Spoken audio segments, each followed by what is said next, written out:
Hi, my name is Natalie, and I am the marketing lead at Climate People.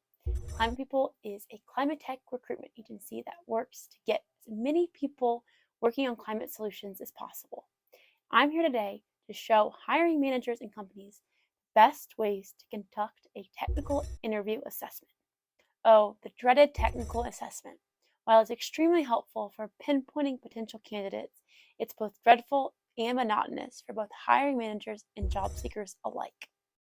The golden question is what will work best for your team and your organization? There are 4 different options, and I'll guide you through them now. The first is the take-home tech assessment. This is as it sounds. You give the developers a take-home assessment and an allotted amount of time to complete the assessment. This type of assessment takes a lot of the pressure off the developers. They're able to work in an environment that they're comfortable with tools that they're used to, and really feel comfortable. And this will oftentimes lend to the most accurate representation of their work styles. The disadvantage of this type of assessment is that it's time consuming. You're expecting developers to take an allotted amount of time out of their day to work on a test. If they have a full-time job, this is oftentimes going to have to be on the weekend or when they have time, and that's going to push your interview process longer and longer.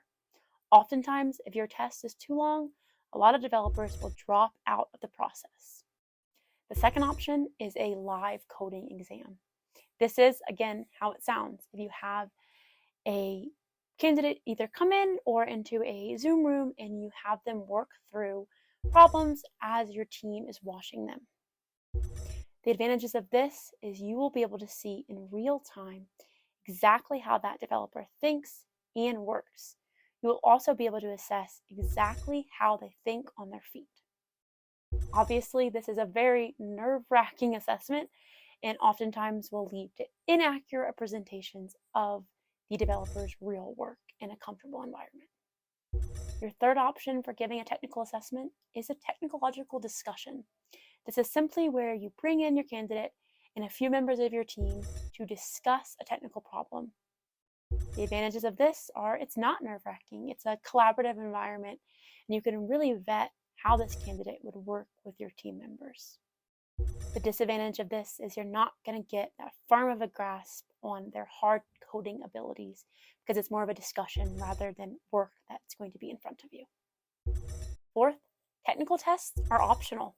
You don't have to give one. The advantages of this are that technical tests aren't fun and developers don't like them.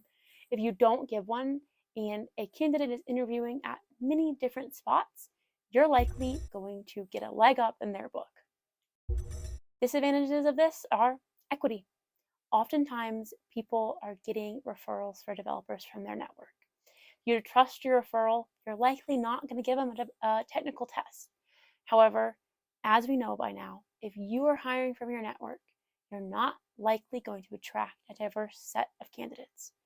Further, this isn't fair. Oftentimes, if you're giving one set of candidates a technical test and not the other, there's going to be some discrepancies there. So, reflect back on your hiring goals and make an educated decision on which of these 4 options would be best for you and your team.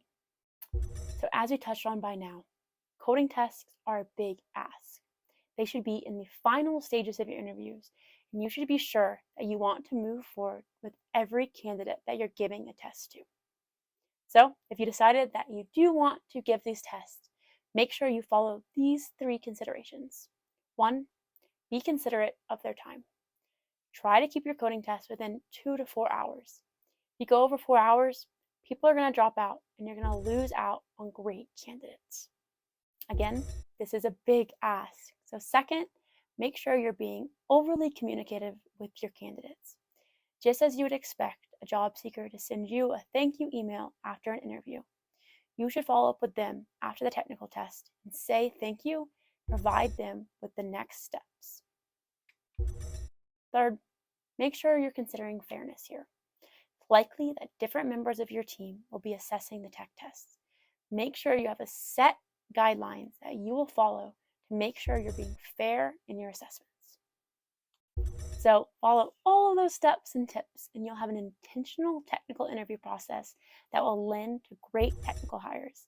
As always, follow along for more hiring content just like this.